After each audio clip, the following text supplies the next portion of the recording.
안녕하세요. 저는 일산에 사는 20대 후반의 여자입니다. 제가 여기에 이렇게 오늘 사연을 올리게 된 이유는 세상에 이런 쓰레기 같은 인간들도 뻔뻔하게 살아 숨쉬고 있다는 걸 세상에 알리기 위함입니다. 저희 집은 어렸을 때 아버지가 병으로 세상을 떠나시고 어머니 혼자서 저희를 키우셨어요. 어머니는 본인이 먹고 입는 데에 들어가는 것을 아껴서 다 저희에게 쏟아 부으셨어요. 본인 옷은 항상 찢어져도 손수 바느질해서 꿰매어 입으셨고 먹는 것도 배가 고파서 더 이상 못 버틸 때 드셨어요. 그렇게 아끼고 아껴서 저희에겐 새 것들만 사주셨어요. 그런 저희 집에서 저와 2살 차이인 언니는 집안의 유일한 자랑이었어요. 언니는 무엇을 하든 저보다 월등히 뛰어났거든요. 외모면 외모, 성적이면 성적, 뭐 하나 빠지는 곳이 없었죠. 학교에서 시험만 치면 늘 전교 1등 자리에서 내려오지 않았어요. 저도 공부를 못하는 편은 아니었지만 언니에 비하면 세 발의 피였어요. 저는 늘 언니가 존경스럽고 배울 점 많다는 것을 느꼈어요. 언니는 충분히 명문대를 가고도 남을 성적이었지만 우리를 키우느라 제대로 쉬어본 적 없는 홀어머니 때문에 대학을 포기하게 되었어요.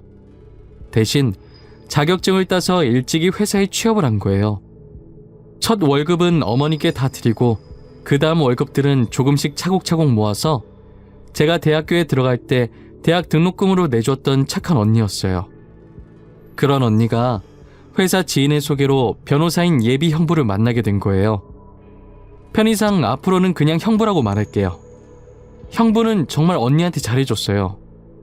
언니가 죽으라고 하면 죽는 신용도 하는 양반이었거든요. 처음에 형부와 결혼 얘기가 오갈 때 언니는 가진 게 없다고 걱정이 많았어요. 집안이 좋은 것도 아니고 그렇다고 부모님이 2분 다 살아계신 게 아니잖아요. 혹시나 시댁에서 집안도 별로고 홀어머니 밑에서 자란 니까짓게 감히 우리 잘난 변호사 아들 데려간다고 싫어하지 않을까 매일같이 걱정했어요. 하지만 이때까지 했던 걱정들이 다 쓸데없는 짓이었던 거예요. 형부도 홀어머니 밑에서 크셨고 처음부터 좋은 형편은 아니셨대요. 그래서 언니가 처음 인사드리러 갔을 때 어머니께서 다정하게 안아주셨다고 해요. 아이고 우리 새아가 어디서 이런 예쁜 아이를 데리고 왔을꼬. 얼른 들어오렴. 내가 넣으면 먹이려고 음식을 상다리 부서지게 준비했단다. 어머니 안녕하세요. 처음 인사드립니다. 이렇게 반갑게 맞이해 주셔서 감사해요. 제가 빈손으로 오는 건 예의가 아닌 것 같아서 과일 바구니라도 준비했어요. 마음에 드실지 모르겠어요. 어머, 내가 과일 좋아하는 거 어떻게 알고 벌써부터 이렇게 이쁜 짓을 할까? 만약 내가 과일을 안 좋아한다고 해도 우리 새아가가 주는 건데 억지로라도 다 먹어야지. 이렇게 좋아해 주실 줄 알았으면 진작 찾아뵐 걸 그랬나 봐요. 너무 늦게 와서 죄송해요. 저는 가진 것도 없이 잘난 오빠 데려가고 거기다 이런 귀한 대접을 받아도 되는 건지 모르겠어요. 그게 무슨 소리니? 못난 우리 아들 너같이 착한 애가 데려가줘서 나야 너무 고맙지. 가난하게 태어난 건 죄가 아니란다. 지금 잘 먹고 잘 살고 있지 않니? 기죽지 말고 당당하게 살아. 언니의 시어머니가 되실 분은 형부만큼이나 좋으신 분이셨어요. 그렇게 언니네는 쉽게 상견례를 하고 결혼 날짜를 잡을 수 있었어요. 결혼을 앞두고 언니와 형부는 들뜬 마음으로 둘이서 여행을 갔어요. 저는 그때로 다시 돌아가서 여행을 가지 말라고 뜯어 말렸어야 했어요. 언니에게 잘 갔다 오라고 마중 나갔던 과거에 제 자신한테 너무 자괴감 들더라고요. 아니, 어쩌면 이 일 덕분에 쓰레기 같은 인간을 거를 수 있었다는 생각도 듭니다. 여행을 갔던 언니와 형부가 늦은 밤에 집으로 돌아오던 중 거의 다 와가서 교통사고를 당했어요. 그래도 다행히 언니와 형부 둘 다 무사하다고 하더라고요. 뒤에서 트럭이 먼저 언니네 차를 박았는데 결혼 앞두고 괜히 큰일 내지 말자 싶어서 트럭 아저씨한테 잘잘못 따지지도 않고 그냥 바로 왔다는 거예요. 저는 사고 다음날 들은 거라 차 별로 안 깨졌겠지라고 생각하고 제가 잠시 차를 빌려 쓰려고 했었어요. 그런데 뒤에서 박은 것 치곤 앞도 만만치 않게 깨져 있는 겁니다. 꼭 차 앞부분에 누군가 큰 바위를 던진 것 마냥 움푹 들어가 찌그러져 있었어요. 하지만 저는 별로 대수롭지 않게 여기고 버스 타야겠다며 그냥 지나갔어요. 지금 생각해보면 그러지 말걸, 그때 더 열심히 차를 살필 걸 싶습니다. 그랬으면 이런 일이 생기지 않았을 건데 말이에요. 사고가 일어나고 며칠 뒤 저희 집에 경찰이 찾아왔어요. 지금 급하게 언니를 찾고 있다고 혹시 집에 있냐면서요. 안녕하십니까. 저희는 땡땡 경찰서에서 온 경찰들입니다. 혹시 박수현 씨 여기에 계십니까? 이번에 일어난 사건 때문에 저희랑 같이 서로 동행해 주셔야 할 것 같습니다. 경찰이요?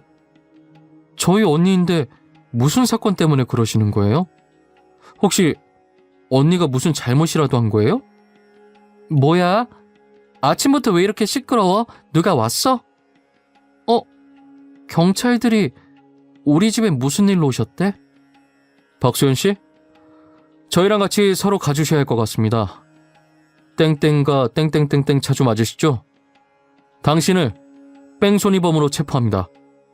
주말이라 집에서 쉬고 있던 언니가 무슨 일이냐며 현관으로 나왔어요.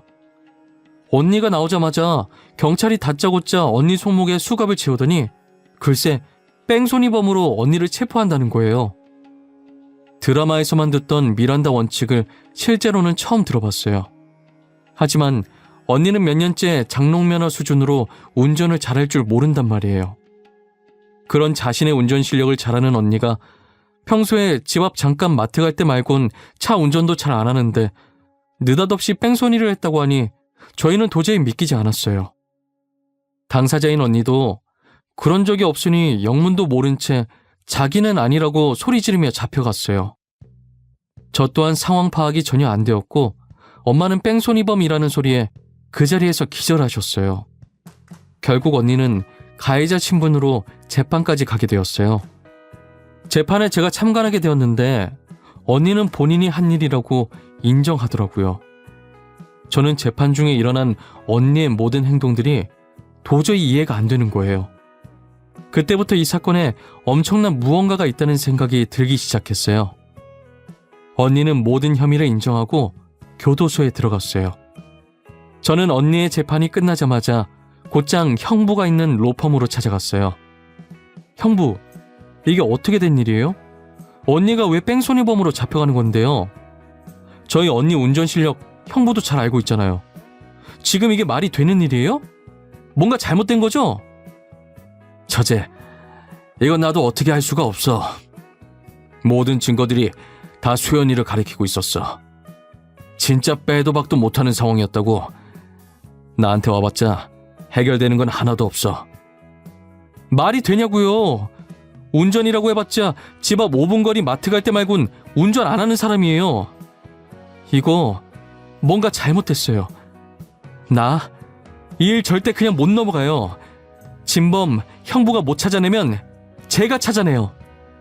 형부는 자신이 나서도 해결해 줄 수 있는 방법이 없다며 이 사건에 아예 손을 떼버렸어요. 저는 그런 형부의 태도가 너무 의심스러웠어요. 왜냐면 그게 언니 차였긴 하지만 거의 형부가 운전하고 다녔거든요. 그리고 최근 들어 형부가 차를 새로 사서 애지중지 여긴다고 거의 언니 차만 타고 다녔었어요. 특히나 제일 의심스러웠던 점은 본인이 변호사임에도 불구하고 자신의 여자친구인 언니의 변호사로 안 나섰다는 게 제일 이상했었죠. 불행 중 다행인 게 제 남자친구도 변호사였어요. 제 남자친구는 저와 고등학생 때부터 알고 지냈고 원래는 검사를 준비하던 와중에 무엇 때문인지 모르겠으나 변호사로 생각을 바꿨더라고요. 형부처럼 로펌 출신은 아니었지만 그래도 인맥이 넓어서 로펌 변호사들이랑 친한 편이더라고요. 당연히 형부와도 제가 알기 전부터 친하게 지내던 사이였고요. 남친이 몰래 형부한테 수상한 점이 없는지 캐내려고 했었는데 제 귀에 들어갈까봐 그런 건지 도저히 그 사건에 대해 입을 안 연다고 하더라고요. 아, 수연아 미안해. 나도 누님 일에 도움을 주고 싶었는데 그 형님이 당최 입을 안 여네. 무슨 말이라도 해야 뭘 물어보는데 아무 말도 안 해. 나보고 피곤하다고 계속 가라는 거야. 너가 뭐가 미안해. 괜찮아. 그 인간이 입을 안 여는 건데 너가 어떤 수로 알아내겠어? 언젠간 진실은 다 밝혀지게 되어 있으니까 조금만 있으면 뭔가 하나씩 나오겠지. 그렇겠지? 누님이 진짜 그럴 사람이 아니잖아. 내가 누님을 알던 세월이 얼만데 만약 형님이 무슨 짓을 한 거면 진짜 나도 용서 못할 것 같아. 말이라도 그렇게 말해줘서 고마워. 혹시나 진짜 작은 거라도 괜찮으니까 뭔가 알아낸다면 꼭 연락 줘. 알겠지? 남친은 제게 알아낸 게 하나도 없어서 저를 볼 면목이 없다며 전혀 도움되지 못했다고 엄청 미안해하더라고요. 그게 남친의 잘못은 아니니까 제가 뭐라고 할 수 없었죠. 그러다 남친이 급하게 제게 전화해서는 그 사건을 처음엔 형부가 맡았었다고 하더라고요. 수연아, 내가 방금 지나가다가 빅뉴스를 들었거든? 이야, 형님 진짜 몹쓸 사람이네. 사람들이 하는 얘기 들었는데 그 뺑소니 사건 원래 형님이 맡기로 했던 사건이래. 뭐? 근데 왜 형부가 아니라 다른 사람이 그 사건을 맡은 거래? 형부가 우리 언니 제일 잘 알잖아. 누명 벗게 해줘야지. 도대체 왜 그런 거야? 이유는 나도 몰라. 떠들고 있던 사람들도 이유는 모르는 것 같더라고. 그냥 증거만 싹 다 모아서 다른 사람한테 사건 넘겼다더라고. 형부 진짜 미친 거 아니야? 그게 제대로 된 증거는 맞아? 확실한 증거들이냐고. 혹시 너무 확실한 증거라서 변호를 못할 것 같아서 그런 건가? 그것까진 모르겠어. 근데 형님은 하필 증거를 넘겨도 그런 사람한테 넘기냐? 사건 빨리 끝내고 싶어서 단면만 보고 범인 같은 사람 무조건 몰고 가는 악질 변호사한테 말이야. 여자친구 대변도 안 해준 것도 모자라 거기다 귀찮아서 사건 빨리 끝내려고 제대로 일도 안 하는 변호사한테 자기 여자친구 사건을 넘기다니요. 남친한테 들은 형부의 태도에 화가 나는 걸 넘어서 너무 어이가 없었어요. 남친은 저와 통화를 마치고 형부 사무실로 들어갔대요. 애초에 형부한테 서류 줄 게 있어서 가던 길에 그 얘기를 듣고 저한테 바로 연락했다고 하더라고요. 들어가니까 형부는 안 보이고 형부 컴퓨터 근처에 떨어진 USB 하나를 발견하게 됐대요. 원래는 들고 나오면 안 되는 건데 뭔가 저걸 지금 챙겨야 한다는 느낌이 너무 강하게 들었다고 해요. 남친은 몰래 그 USB를 챙겨 나와 본인 사무실에서 확인해보니 언니 뺑소니 사건 관련 자료들이 들어있었대요. 파일을 클릭해보는데 남친은 순간 너무 놀라서 본인도 모르게 소리를 질렀다고 하더라고요. 그게 단순 사건 자료가 아니라 사건 자료의 원본이었던 거죠. 실제 그날 운전했던 뺑소니 범인은 다름 아닌 형부였어요.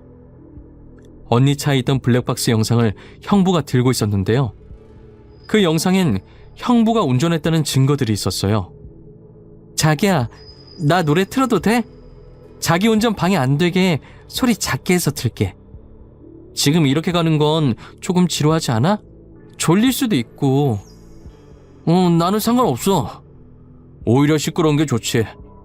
자기 말처럼 밤이라 운전하다가 졸 수도 있는 거니까. 신나는 거 들으면서 가자. 잠이 깜짝 놀라서 확 달아나게. 좋아.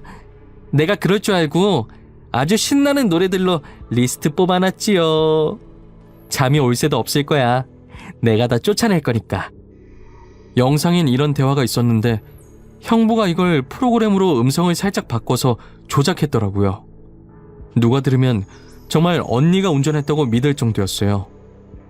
저도 재판장에서 증거 영상으로 조작된 영상을 들었을 때 초반에 대충 듣고 솔직히 언니가 진짜 범인이었구나 싶었던 적이 잠깐 있었거든요. 하지만 들으면 들을수록 어딘가 살짝 실제 언니 목소리랑 다르다고 느꼈었어요. 역시나 형부가 조작해서 만든 증거였더라고요. 형부는 일부러 모든 증거들이 언니를 향하게 다 맞춰놨더라고요. 그래서 범 모르고 힘없는 언니가 쉽게 범인으로 몰릴 수 있었던 거죠. 저는 어떻게 잔인하고 통쾌하게 복수를 해줘야 할까 싶었어요. 남친도 이걸 보더니 사람이 어떻게 그럴 수 있냐고 이건 그냥 넘어가선 안 된다고 했고요. 이 USB는 언제 어떻게 써야 할 카드일까? 잘만 하면 변호사 생활은 무슨 인생까지 한 방에 날아가게 할 수 있는데 말이야. 자기야, 난 자기가 이럴 때마다 무서워. 하지만 이건 형님이 잘못한 거지. 무고한 사람을 이렇게 범죄자로 몰고 가도 되냐고. 형님, 지금 이 사건으로 지은 죄만 몇 개야. 나 그 인간이 지은 죄목들로 모조리 고소해볼까 해. 언니는 착해서 그냥 넘어갔지만 난 절대로 이대로 못 넘어가지. 괘씸한 예비 형부한테 어떻게 복수할지 하루 종일 생각하고 또 생각하면서 남친에게 부탁해서 고소장을 준비했었습니다. 그러나 이게 무슨 일인지 갑자기 경찰서에서 실제 뺑소니범이 나타났다고 하는 겁니다. 저는 형부가 언니한테 미안해서 자수라도 한 줄 알았어요. 그래서 그 소식을 듣고 하던 일 전부 팽개치고 당장 경찰서로 뛰어갔죠. 경찰서에 도착하니 형부가 아닌 웬 처음 보는 남자가 죄송하다며 연신 고개를 숙이더라고요. 선생님, 정말 죄송합니다. 제가 그러면 안 됐는데 저도 너무 무서워서 그랬어요. 먹여 살려야 할 가족들도 있고요. 저 아니면 저희 집 다 굶어 죽어서 잠시 미쳤었나 봐요. 아무리 그래도 이러면 안 됐죠. 아저씨 대신 누명 쓰고 감옥에 가신 분 인생은 어떡합니까? 아저씨 졸음운전 하나 때문에 아무 잘못도 없이 피해본 사람이 지금 몇이에요. 아이고, 죄송합니다. 제가 진짜 입이 10개라도 할 말이 없습니다. 거기 앞에 사람이 있을 거라고는 생각을 못했어요. 정말 죄송합니다. 경찰한테 이게 무슨 말이냐고 소리를 질렀더니 하는 말이 사고 당시 언니 차 뒤에 트럭 운전자가 졸음운전 중이었다는 거예요. 그런데 트럭이 길 건너던 사람을 못 보는 바람에 그 피해자가 튕겨져서 그대로 언니 차 쪽으로 넘어와 버린 거죠. 그런데 언니 차 앞에서 쿵 하고 사람이 부딪히니 범퍼 쪽도 찌그러지고 이 모든 상황에 언니 차를 몰고 있던 형부는 당황했는지 상황도 따지지 않고 자기가 사람을 쳤다고 생각해서 주랭랑을 친 거였어요. 하지만 그날 늦은 밤이라 주변에 목격자도 없었고 트럭 블랙박스는 고장나서 녹화가 안 되고 있었대요. 언니 차도 하필이면 메모리가 꽉 차서 사고가 났던 그 시간엔 녹화가 안 되고 있었죠. 그런데 트럭 기사가 계속 악몽을 꾸고 가만히 있어도 양심이 찔려서 자수를 하게 됐다고 하더라고요. 그래도 다행히 트럭 운전사가 자수한 덕분에 언니는 혐의라도 벗을 수 있었어요. 저는 도대체 왜 언니가 하지도 않은 잘못까지 인정했다고 말했는지 너무 화가 났어요. 언니는 도대체 무슨 생각으로 하지도 않은 짓을 했다고 인정한 거야? 교도소가 무섭지도 않았어? 형부가 운전했었다고 왜 말을 안 해? 내가 경찰서 들어가자마자 모든 증거들이 전부 내가 그랬다고 말하고 있었어. 나도 어떻게 할 방법이 없었어. 그리고 남편도 그러라고 했고 그냥 내 잘못이구나. 그 생각밖에 안 들더라. 그래도 그렇지 형부가 운전했었다고 말이라도 해봤어야지. 증거들이 조작됐다고 말할 수 있었잖아. 망할 그놈의 거지 같은 사랑이 뭔지. 처음엔 남친 힘들게 변호사 됐는데 인생 망치고 싶지 않았어. 근데 증거 영상을 보고 남친이 작정하고 나를 버렸구나 싶었어. 그때 처음 내가 배신당했다는 걸 알았어. 나중에 알게 된 건데 언니는 당시 노랫소리에도 잠을 못 이겨 결국 형부 옆에서 혼자 자고 있었고 사고가 나면서 차가 부서지는 소리에 깼던 터라 비몽사몽해서 전혀 몰랐다고 하더라고요. 언니는 그래서 사고에 대한 상황을 제대로 인지하지 못했고 그냥 뒤에서 트럭이 박았구나 그 정도였고 형부만 놀라서 핸들에 머리 박고 있다가 차 앞에 떨어진 그 광경을 보고 자신이 사람을 쳤다고 생각하고 못 본 척 도망간 거라고 하더라고요. 그래서 형부는 본인이 사람을 쳤다고 믿고 있어서 이대로 변호사 생활이 끝날까봐 모든 증거들을 언니가 범인으로 짜집기를 해놓았던 것이었죠. 언니의 혐의를 벗었다고 하나 전 절대 형부를 이대로 용서할 수 없었어요.